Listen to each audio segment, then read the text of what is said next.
Bujqi thonë se edhe pse dëmi ishte 100% nga ana e komunës së Tetovës dhe Ministrisë së Bujqësisë, në atë kohë u premtua se do dëm shpërblehen 35%, por ata deri më tani nuk kanë marrë asnjë denar apo 10%, siç edhe u është thënë më vonë. Bujqit presin që komuna e Tetovës t'u paguaj 5%, ndërsa qeveria 5%, por as nga njëra dhe as nga tjetra ende nuk i kanë marrë mjetet. Ne kemi dalë para komunës për çështjen e Breshnit. Ju na u bën domën 2024. Vetë na premtoi kryetarin 2024, kemë ministrin e bujqësisë na për tokat e pan, këtë mbjellura domet gjembo, na premtoi së shpejti 35% premtoi, nuk na lishojnë 35%, thot 5% qeveria, 5% komuna. Njerë ka problemi dokumentat në ministri, në qeveri, në komunë, nuk e di ka problemi.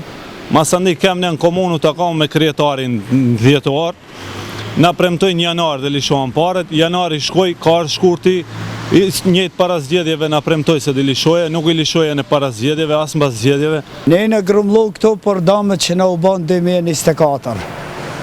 Dhe kur një përgjigje nuk kemi. Jemi për fshati Gjepqisht. Dami ka qenë në rajonet tona mas shumëti. Të dëmtojmë në 100%.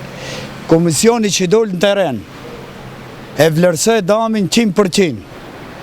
Dhe presa i ditë dhe sot ne kur gjas kemi. As informata, komisioni e vlerësoi damin 100%. Tapi komunës kemi as 5%. Dhe ne lipim tjenët barabat e në me Macedoninë lindore. Jo perëndimorën. Perëndimori është mazdore bujkët. Dhe ne jina qytetarë të këtij vendit.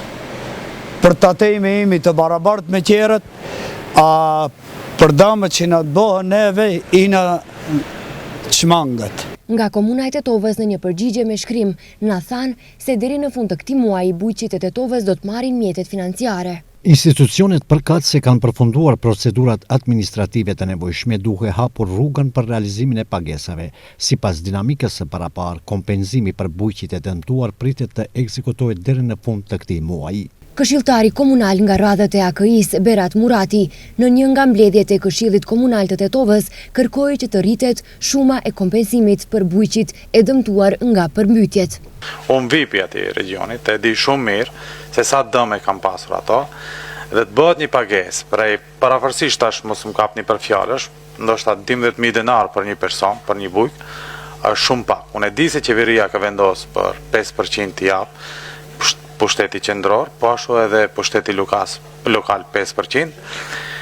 Besoj se është shumë pak dhe këtu komuna duhet të ketë respekt dhe ndjenja emocionale që personat e dëmtuar, sidomos e pjesa Gjepqisht Poroj, po edhe pjesa tjetër, Kareqica, të bëhet një përllogaritje më e saktë, sepse me këtë vlerë ata nuk mund të nisin edhe të shkojnë në përgatitjen e tokës bujqësore. Në qershor të vitit 2024, një breshër që ka ploj rajonin e Pollogut dëmtoi të mbjellat. Në atë kohë, Ministri i Bujqësisë bashkë me kryetarin e komunës dolën në teren për të vlerësuar dëmet. Të dy u zotuan se bujqit do të dëm shpërblehen, por që nga ajo kohë deri më tani, afati dëm shpërblimit vetëm është shtyr, ndërsa bujqit thonë se janë në borxhe në barnatore bujqësore pasi që ata nuk kanë paguar farat e të mbjellave.